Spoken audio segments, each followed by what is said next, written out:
சாரா அப்படிங்கிற ஒரு பாப்பா வராங்க. அந்த பாப்பாக்கு சின்ன வயசுலேருந்தே குருவிகள், கிளிகள், அணில்கள் இது போல இருக்க உயிரினங்கள பார்க்கறதுக்கு ரொம்ப சந்தோஷப்படுவாங்க. அவங்க வீட்டு பின்னாடி இருக்க ஒரு பெரிய தோட்டத்தில நெறைய குருவிகள் கூடு கட்டி வாழ்ந்துட்டு வருதுங்க. அந்த தோட்டத்தில ஒரு ஆர்ட்டிஃபிஷியல் ஃபவுண்டெயினும் வச்சிருக்காங்க. அந்த ஃபவுண்டெயின்ல தண்ணி குடிக்கிறதுக்காகவே நெறைய பறவைகள் வந்து போவாங்க. சாரா போறப்பலாம் கை ஃபுல்லா தானியங்கள் கொண்டு போவாங்க. அங்க இருக்க எல்லா பறவைகளுக்கும் அத போடுவாங்க. சாரா வராங்க அப்படின்னாலே அந்த பறவைகள்லாம் ஒரே சந்தோஷமாயிடும். சாரா வந்த உடனே சுத்தி சுத்தி வந்து கீச் கீச்சுன்னு கத்துறதும், அணில்கள்லாம் ஓடி வரதும் இதே மாரி நடந்துட்டு இருந்துச்சு.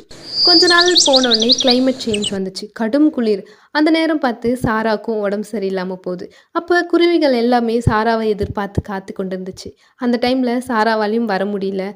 குருவிகளும் இரை தேடி வெளியவும் முடியல. சரி ஃபவுண்டெயின்ல போய் தண்ணியாவது குடிக்கலாம் அப்படின்னு போய் பார்த்தா, தண்ணி உறைஞ்சு போயிருக்கு. என்ன பண்றதுன்னே தெரியல. தண்ணி கூட இல்லாத